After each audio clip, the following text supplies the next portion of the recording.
Okay, so we have chapter 13, which is style and arguments, and it is me, JC, and Joanna. When you hear about style, you probably don't even think about style of writing. You probably think about what's trending on Instagram or the newest fashion magazine craze.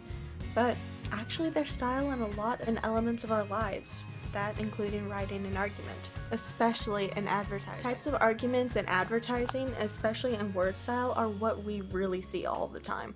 Do you remember those old Apple iPod commercials where it was just a silhouette dancing in front of a bright color background?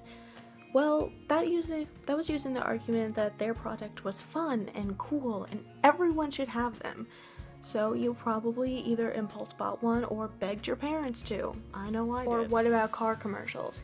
The slick, nice car driving down a winding road showing them that they can drive nearly anything.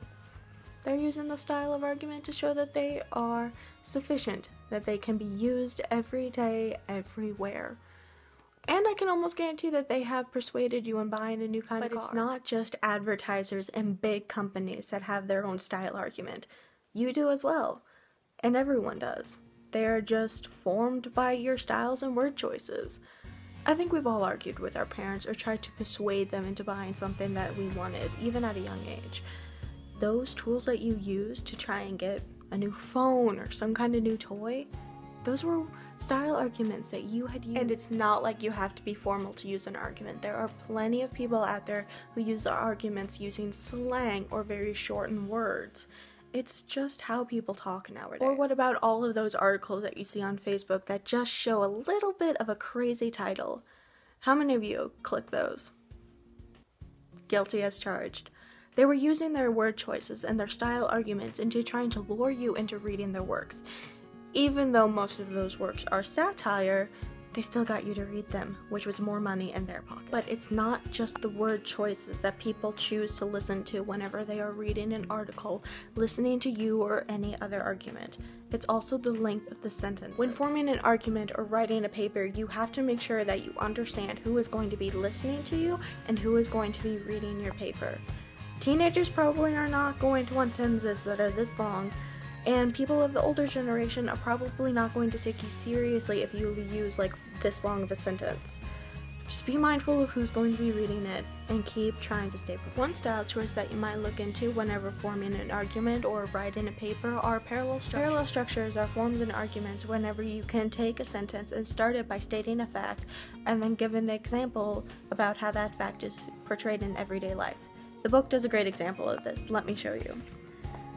This is written by Jonathan Rosen. His hands were wrapped by rheumatoid arthritis. The very touch of his keyboard computer was excruciating. Gives the fact. The author had rheumatoid arthritis, but every time he had to work, even though he did have to work, he was in so much pain. But he kept persisting. And this is a great way to add a little bit of extra style in your writing if you feel like it is lacking. Punctuation can help enhance the style of your paper, the tone of your paper, and help set up the rhythm of your paper, which is so important in online communication. With everything we're dealing with today with COVID-19 and being forced to continue our education through online classes, it's important to be able to communicate properly with your instructors, and without proper punctuation, it's hard to get your meaning across and what you're trying to convey. It helps put emotion in writing.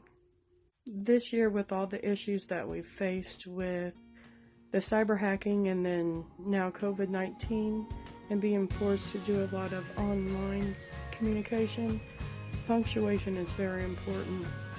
It is hard to get your meaning across without properly punctuating your sentences. It can totally change the meaning of your sentence. The first thing we're going to talk about is figurative language and arguments. Figurative language brings two major strengths to arguments, which help you understand things by drawing parallels between the unknown and known. Two main types of figurative language are tropes, which have a change in a meaning of a word or phrase, and schemes, which are an arrangement of words. Tropes in figurative language normally include metaphors, similes, analogies, hyperboles, understatements, rhetorical questions, irony, and antinomasias. Metaphors imply comparison between two things which clarifies an argument. Metaphors help influence how we view and understand the author's viewpoint. Take a cultural argument like hip-hop and use a metaphor. So I'm going to be using a random metaphor. He's a wolf in sheep's clothing. This metaphor helps the song listener understand the author's viewpoint and what he's saying with the lyric. Staying on the topic of songs, another form of figurative language used in songs would be a simile. And a simile uses like or as to compare two things. In Beyonce's song Halo, she says, "Hit me like a ray of sun burning through my darkest night." This simile in Beyonce's song helps the reader understand what she's expressing in her song. Similes help spark the reader's imagination while getting information across. Analogies compare two things, one right after another. They also show similarity, or you can use them to compare how two things are alike. Analogies can clarify and emphasize comparisons and arguments. An example of an analogy would be tree is to leaf as flower is to petal. The analogy highlights the relationship between a whole tree and a flower and its parts, a leaf and a petal. These can help your arguments whenever you're writing or just speaking in general to help emphasize your comparisons.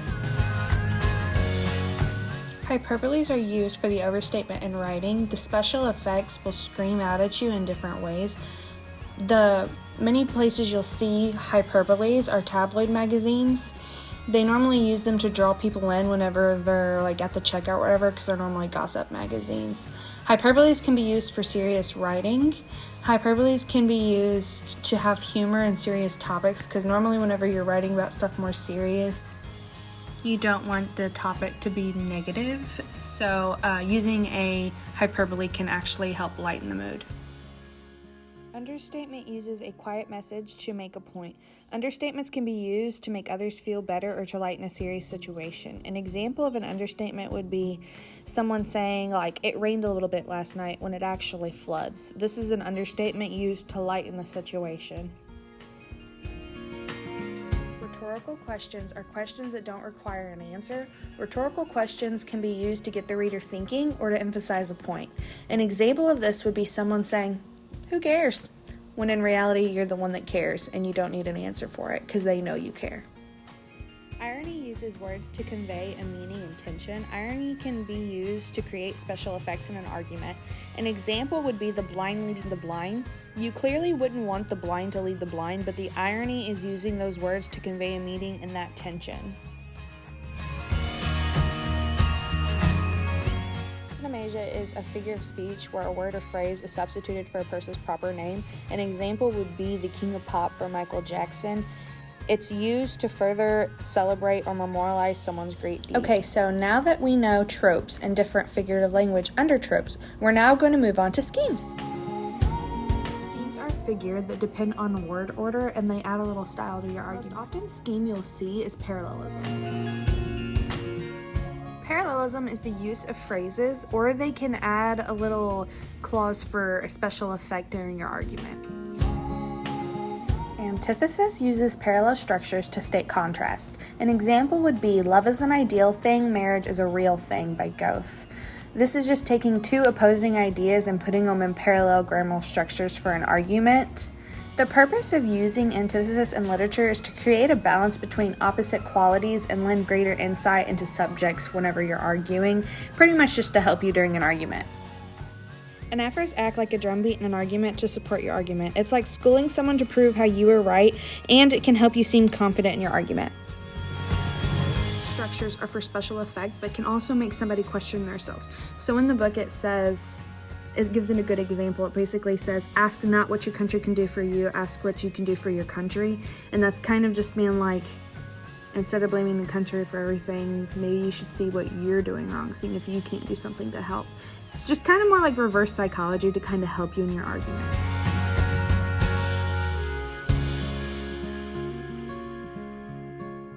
Hello everyone, and welcome back to Winter Wars 2020, where we take the art of language and make it a proper debate. For today's round, we have Miss JC and Miss Alexis. Now let's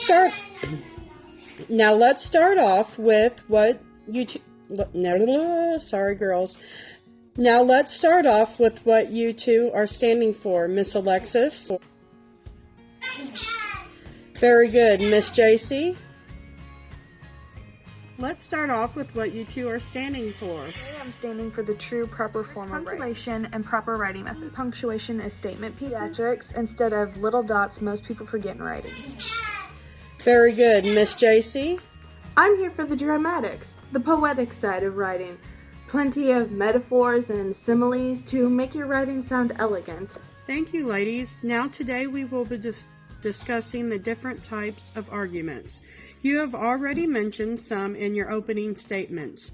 Do you wish to elaborate? Punctuation, a statement shown that just a look can prove a whole point. Ever watched a movie where the character, just by the way they're looking while speaking, makes you think they're serious in context of anything else? What punctuation can do to help us in our writing. We aren't doing oil presentation. Meanwhile, I'm taking the lighter approach to life. I would much rather see people use metaphors and figurative language in their writing.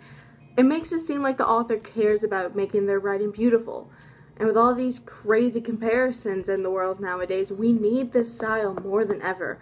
How many times have you seen people use the wrong punctuation or the wrong use of the word literally? I don't see what that has to do with anything. What about modern times? People are forgetting punctuations because they're so used to texting. We're throwing ourselves back in time. We'll be painting cave drawings once more. Great use of a metaphor to throw ourselves back in time. See, even elegance can be part of it. How many of your note cards have dashes to actually make it proper? Sorry to cut things short, ladies, but we're switching to commercial break right now. Join us after these quick breaks to hear more about the styles of punctuation and the figurative language. This is Writing Wars.